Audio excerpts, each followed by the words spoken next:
ನಮಸ್ಕಾರ ಫ್ರೆಂಡ್ಸ್, ಬನ್ನಿ ಇವತ್ತು ಎಗ್ ಮಂಚೂರಿಯನ್ ಯಾವ ಥರ ಮಾಡೋದು ಅಂತ ಹೇಳಿಕೊಡ್ತಾ ಇದ್ದೇನೆ. ತುಂಬಾ ಜ್ಯೂಸಿಯಾಗಿ ಟೇಸ್ಟಿಯಾಗಿ ಬರ್ತದೆ. ಸೇಮ್ ಗೋಬಿ ಮಂಚೂರಿಯ ಥರನೇ ಇರ್ತದೆ. ಮೊದಲಿಗೆ ನಾನಿಲ್ಲಿ 5 ಮೊಟ್ಟೆಯನ್ನು ಬೇಯಿಸ್ಕೊಳ್ತಾ ಇದ್ದೇನೆ. ನೀವು ಜಾಸ್ತಿ ಬೇಕಿದ್ದರೆ ಜಾಸ್ತಿ ಮೊಟ್ಟೆಯನ್ನು ಬೇಯಿಸ್ಕೊಳ್ಬೋದು.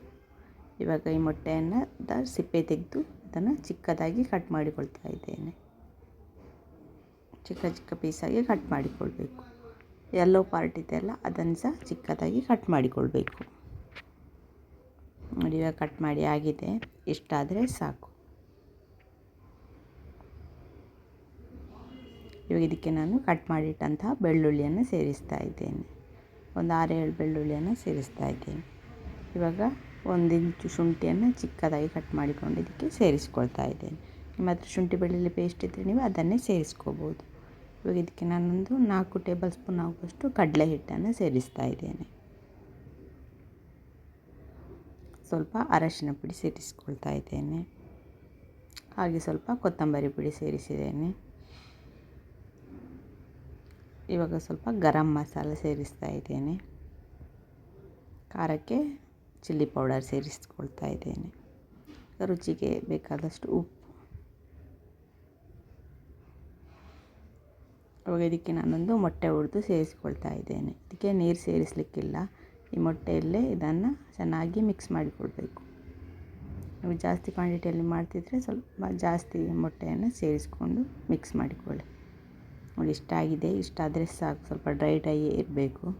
ಇವಾಗ ಇದನ್ನು ನಾನು ಎಣ್ಣೆಯಲ್ಲಿ ಹುರಿದುಕೊಳ್ತಾ ಇದ್ದೇನೆ. ಸ್ವಲ್ಪ ಸ್ವಲ್ಪನೇ ಹಾಕಿ ಫ್ರೈ ಮಾಡಿಕೊಂಡ್ರೆ ಆಯಿತು.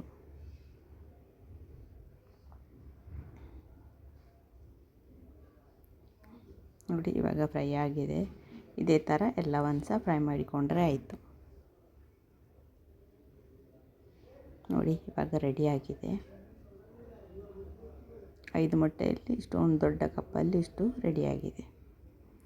ಇವಾಗ ನಾನಿಲ್ಲಿ ಒಂದು ಪಾತ್ರೆ ಬಿಸಿಯಾಗಲಿಕ್ಕೆ ಇಟ್ಟಿದ್ದೇನೆ. ಇದಕ್ಕೊಂದು 3 ಟೇಬಲ್ ಸ್ಪೂನ್ ಆಗುವಷ್ಟು ಎಣ್ಣೆಯನ್ನು ಸೇರಿಸ್ಕೊಂಡಿದ್ದೇನೆ.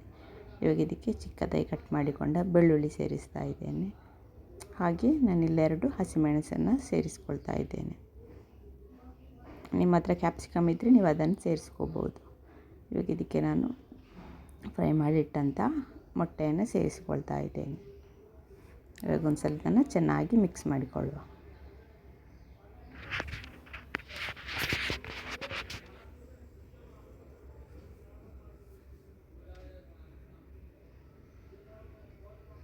ಇವಾಗ ಇದಕ್ಕೆ ನಾನು ಟೊಮೆಟೊ ಸಾಸ್ ಸೇರಿಸ್ತಾ ಇದ್ದೇನೆ. ನಾನೊಂದು 4 ಟೇಬಲ್ ಸ್ಪೂನ್ ಆಗುವಷ್ಟು ಸೇರಿಸಿದೆ.